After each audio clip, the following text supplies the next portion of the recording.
Hi, this is Chris with Stupid Raisins, and in this video, I'm going to show you how to change FPS in Final Cut Pro. Of course, that stands for frames per second, but I just felt cooler saying the acronym.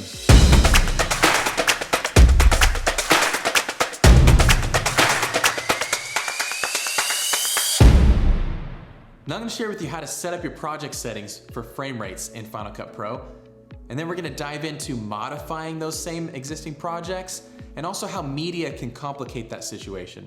And then finally, we're gonna look at frame sampling and how we can improve the video quality when the clip's frame rate doesn't match the project's frame rate. Let's check that out. All right, so we're here in Final Cut Pro. Let's go ahead and open a new project. You can also hit Command N. Let's go to name our project. We're gonna name this Stupid Raisins 1080 60p. All right, so that's how we can set things up. So we got a few different options. We can go with 23.98, 24, 25, 30, 50. So we can set our frame rate right here. You can use automatic settings to where your first clip will establish your frame rate. I prefer to have a little more control over what my project's frame rate's gonna be. So I'm gonna go with controlling it here. We're gonna set this one to 60 and we're gonna say okay. What if you realize after you've created this project, oh no, that was supposed to be 30.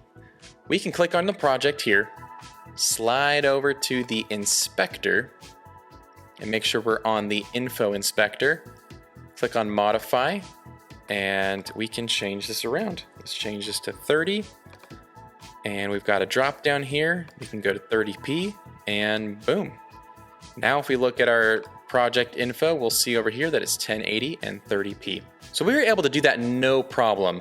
But what if we have clips already in this timeline? So I'm gonna drop some clips in here. So we're at 1080, 30p. Let's click on this project, go to the info settings, modify. What? Where's the drop down? So because we put media into our timeline, we're now locked out of changing the frame rate. There's a few ways around that. First thing we can do is create a brand new project. So we go Command N, and call this Stupid Raisins 1080. Let's say we want this to be 24 or 23.98. Let's go with that. You can go down here, select the new frame rate. Okay. Now we go back into our other project, select everything, Command A and Command C for copy. Then we're gonna open up this other project that we just created. And we'll click our playhead at the beginning here and press Command V. We'll paste everything into that project. So now if we click on the project, we will see in the info inspector that it is now 1080p, 23.98p on the frame rate. So something to keep in mind, when you move clips from one project to another and they have different frame rates, the timing of some of your edits may get a little funny and you may need to adjust some of those. So I recommend always checking over your footage, making sure everything looks okay. All right, so let's say you don't want to create a new project. You want to keep the same name, same everything. You can press Command X, which will cut all the footage out and put it in your clipboard. Then we were able to click on this project and go over to modify, and we now have options open to us. So we can select 30p, change the name to save confusion, press OK. And then we Command V, paste it back into the timeline. Now that is very risky because you are putting a lot of work into that clipboard. And if you copy something else in the meantime, everything's gone. All right, to avoid that risky maneuver we just did, we're gonna right click on this timeline and go to Snapshot Project. So this does an interesting thing. So we also have the option to duplicate project. We can either duplicate it and it creates the same project with a 1 at the end.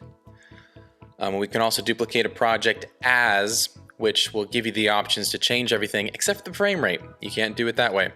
But what this snapshot does is it takes any compound clips from that project and bakes them into this new one.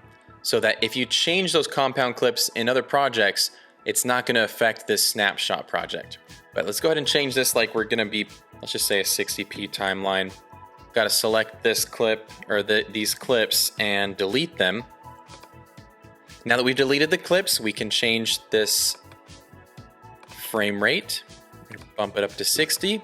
Now we go back to this other project, copy everything here, then paste it into the new one, and there we go. Again, keep in mind, when you change the frame rates, when you move clips from one project that has one frame rate to another, you want to make sure that you double check all your edits. FYI, FPS will BRB, but in the meantime, I want you to know that we create new videos like this all the time to help with your Final Cut Pro projects. Subscribe to our channel and hit the bell so you can get notified when we release a new video. So the last thing I'm going to show you is frame sampling.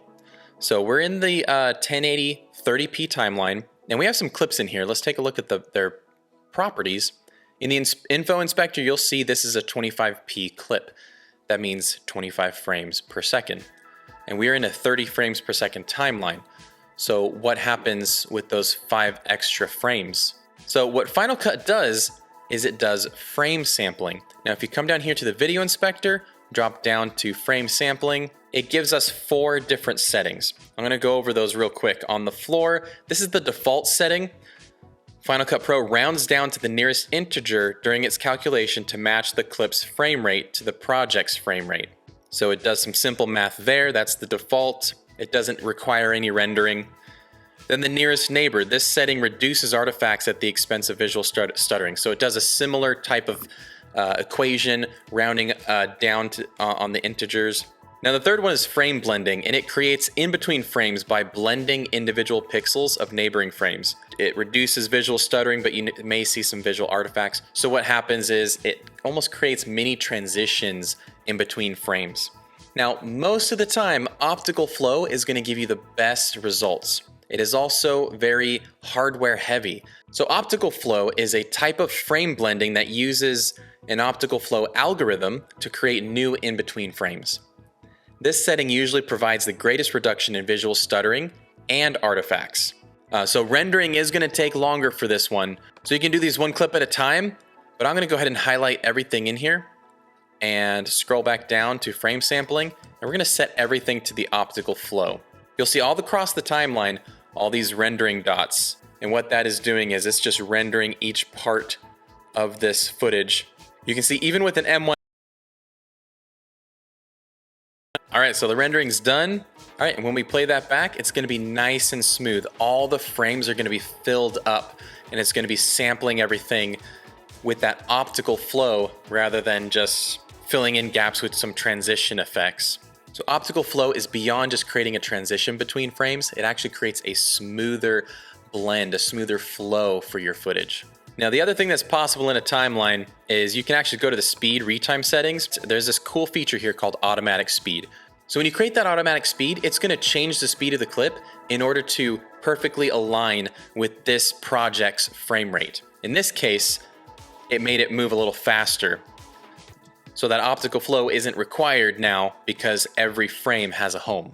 Now, in the opposite sense, if we go to the 23.98 timeline and we go to the same clip and go to automatic speed here, it's going to slow down every 96%. So when you apply this effect, whether the clip has more frames or less frames, it will either slow down or speed up the clip to match the project's frame rate. All right, so we took a look at frame rate settings and how to set them up on a new project, how to modify an existing project, and we also took a look at what we can do when a clip's frame rate is mismatched with its project file. We saw that we can make a few adjustments to make your footage look a lot smoother. And with that, we've reached the end. Thanks for tagging along. Awesome. Now that you've learned how to change FPS in Final Cut Pro, I've made another video about how to add text to Final Cut Pro. Click here to check it out.